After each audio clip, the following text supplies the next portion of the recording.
হ্যাঁ 6,500 কয় কেজি দিব তারপর আনুমানিক এডি কত এডি এডি কত এডি 2500 এডি 2500 এডি কত হইলে দিবি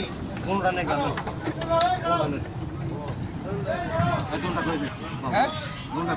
দুই কত মানে দুই থাল কয়টা হইলে দিবেন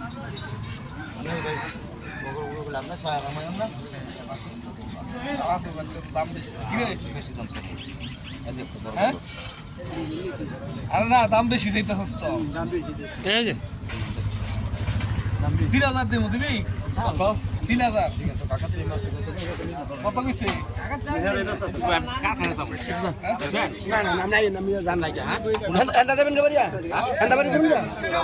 এই 3,000 দিয়ে দেন আর দোনোটি একটা না দু দূর দিই তো এক টাকা বলি আর নারা বাজানটা খারাপ হইলো বাজান বেশি এই যে দাও 25 করে দিতে এ মারা কি কত কষ্ট করে মাছ কিনে খাই না এই যে মাছ গুছতে না বেটা আল্লাহ দিয়ে দাও বেটা 3,000 কইছে হ্যাঁ তুই বলা কত লে দিবেন 2,000 টাকা মাছ ল ল ল হইছে তো কই বই নাও